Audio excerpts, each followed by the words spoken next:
কিছু civic volunteer এরকম রয়েছে যারা অসাধু উপায় অবলম্বন করে। এটা নতুন কিছু না, এটা দীর্ঘদিন হয়ে আসছে। এই যে দীর্ঘদিন হয়ে আসছে এটা ওরা পরিত্যাগ করতে পারছে না। তবে আমাদের স্বরাষ্ট্র দপ্তর মাননীয় মুখ্যমন্ত্রী ঠিক কড়া পদক্ষেপ নিয়েছেন। এরা আস্তে আস্তে সব ঠিকঠাক হবেন বলে বন্ধুরা, প্রায় সব জায়গায় কিন্তু সব জেলায় সিভিক ভলেন্টিয়ার নিয়োগ করা হয়েছে। সিভিক পুলিশরা কখনো কিন্তু ভালো কাজ করে, কখনো কিন্তু খুব খারাপ করে। এতটা জঘন্য কাজ খারাপ করে যে কিছু বলার মতো নেই। তো একটা মালদহ জেলায় ঘটনাটি ঘটেছে। আশা করি আপনারা সকলেই ঘটনাটি শুনেছেন এবং দেখেছেন, ভিডিও ভাইরাল হয়েছে। তো দাবি মতো তোলা না দেওয়ায় মালদহে এক লরি চালককে ক্যাম্পে ঢুকিয়ে মারধরের অভিযোগ উঠেছে 3 সিভিক ভলেন্টিয়ারের বিরুদ্ধে। তার মানে প্রায় চোর পেটানোর মতো মারা হয়েছে ওই ট্রাক চালককে। আউটপোস্টের মধ্যে ঢুকিয়ে চৌকির উপর ফেলে পেটানো হয়েছে তাকে। ভিডিও রেকর্ডিং করে রাখেন ওই ট্রাক চালকের সহকর্মী।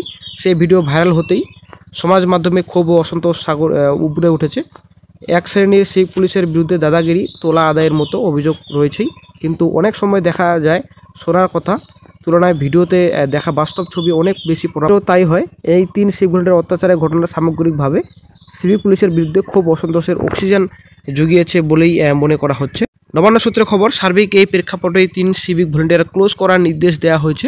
প্রথমে জেলা পুলিশ ঠিক করেছিল তাদের শোকজ হবে, কিন্তু তারপরেই জানিয়ে দেওয়া হয় 3 জনকে ক্লোজ করা হচ্ছে। তো এবারে আইজি উত্তরবঙ্গ রাজেশ কুমারের সঙ্গে যোগাযোগ করা হলে তিনি ঘটনার কথা আমরা জানি, সিরিয়াস অভিযোগ রয়েছে।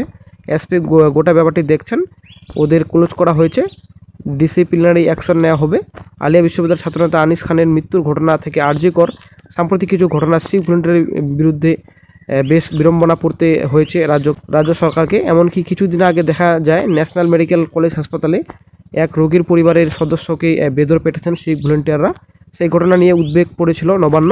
হাসপাতাল কর্তৃপক্ষ থেকেই সেদিনই রিপোর্ট চেয়ে পাঠিয়েছিলেন স্বাস্থ্য সচিব নারায়ণ স্বরূপ নিগম।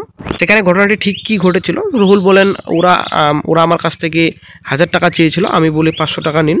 এতে খেপে গিয়ে লরি থেকে নামতে বলে এরপরেই কলার ধরে ক্যাম্পে ঢুকিয়ে মারধর করে 3 জন সিভিক ভলেন্টিয়ারের বিরুদ্ধে থানায় অভিযোগ দায়ের করেছেন ওই লরি চালক। একটা ড্রাইভারকে হাত মারছে, দেখো একটা ড্রাইভারকে মারছে সিভিল, এই 4টা সিভিল 3টা সিভিল একটা ড্রাইভারকে মারছে। গরুর গাড়ি কি চুরি করা আছে? এখানে কি চুরি করা আছে? 3 জন দেখো জবরদস্তি করে সবাই মারছে। ধাক্কা মারি